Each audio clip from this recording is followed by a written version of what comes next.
Hi, I'm Erica Zeal, creator of Knocked Up Fitness and Core Athletica. For this video, I'm going to talk you through some of my recommended exercises that you can do with your postpartum clients. This first exercise, hip rolls into bridging, is my absolute number one to do with my postpartum clients. On session 1, I give it to her to do as homework at home as well.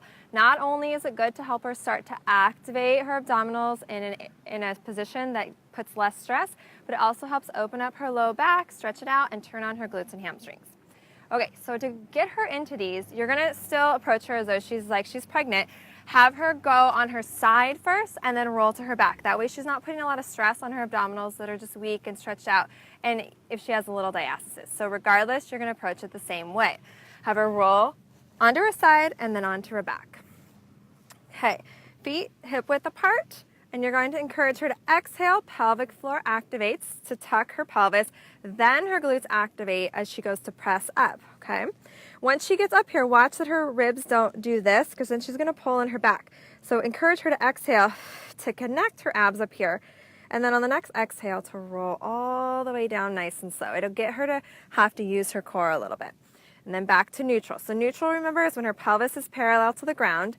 And then again, do it again. Exhale, pelvic floor activates. Zip that belly up and slowly roll up one vertebrae at a time. Inhale at the top and then exhale, nice and slow.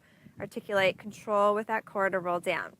Okay, from there, I'll do about 5 reps of those or so, and then have her bring her feet all the way together so she can go into bridging.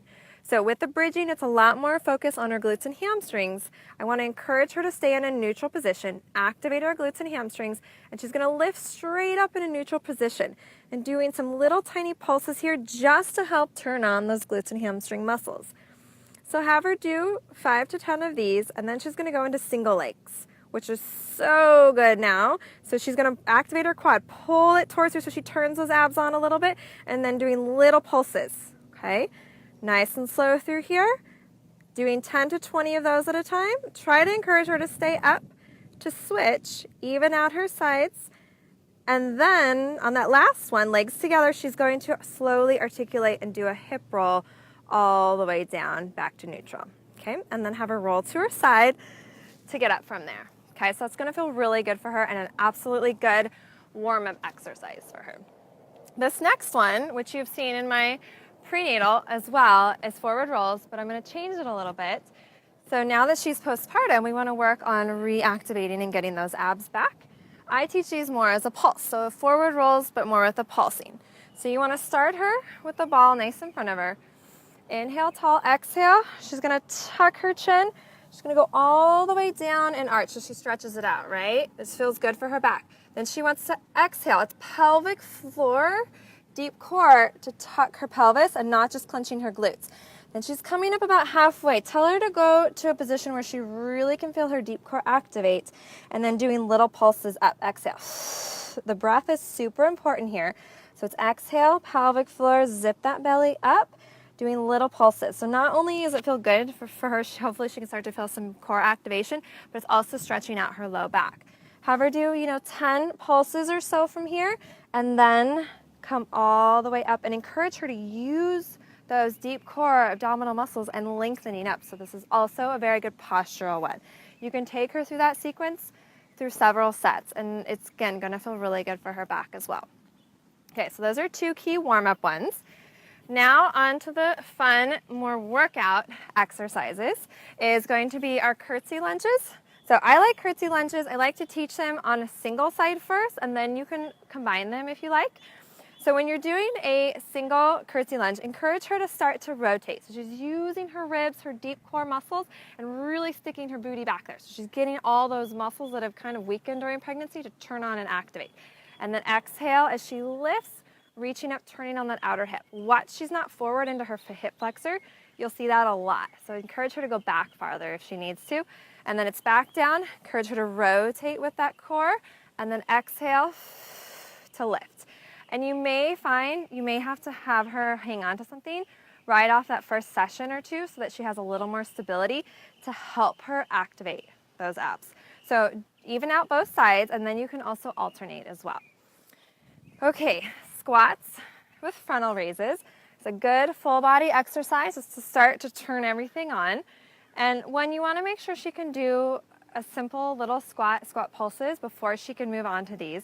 But going down, keep her feet close, okay? You don't want her to go too wide, especially if she's had a vaginal birth, because you want to encourage her to communicate with you if she has any pubic pulling. Maybe she's not quite ready for these, but most women are going to be completely fine. You may just need to keep her range of motion a little bit smaller, okay? So keeping her chest lifted, stick her booty back, get those hips back there, and then exhale as she lifts up. Encourage her to wrap around her hips, lift tall through her torso all the way to the top of her head and raise her arms, okay? So it's a combo exercise. Get those hips back, think pelvic floor, zip that belly up, and then grow tall. So encourage her to stick her chest out and then lower back down, and always lift on that exhale. That's a good full body one to just get her to move and turn everything on, as well as hopefully help her feel that deep core start to turn back on. Okay, the last one is lunges with a twist, which is again another full body one, a good one to work those deep core muscles. So you can also use a medicine ball, or you can use a light weight, or you don't have to use a weight, whatever she's got nearby or you've got for her. So going into a lunge, make sure she's got her hip back here, so she's feeling it in her glutes, hamstring, and not in her low back. Avoid this, okay? Get that hip back there. Encourage her to get some rotation, to sink her ribs so she feels that core lightly working, and then she's gonna raise, lift. Encourage her to use those abs to bring that leg up and rotate. Now she may have to tap if it's too much. So you could go from here, lift and rotate, and then when she's ready, progress her all the way up to adding that full rotation, okay? So there are 5 good exercises. Hip rolls into bridging, again, a good go-to. Give her that homework to do at home. Forward rolls with pulsing. Single leg curtsy lunges, so good to get those hips moving and working for her, as well as deep core. Notice these all stimulate her deep core, which is so good to do with your postpartum clients. And then her squats with frontal raises, and then single leg lunges with a twist. So give those exercises a try with your postpartum clients. If you enjoyed this video, please hit the like button below. If you have any questions about exercises for postnatal clients, or in general, please leave a comment and we will do our absolute best to answer you. And if you want any more information about PT on the Net or Erica Zeal, click on the links in the description. Subscribe to our channel. We upload a video every week.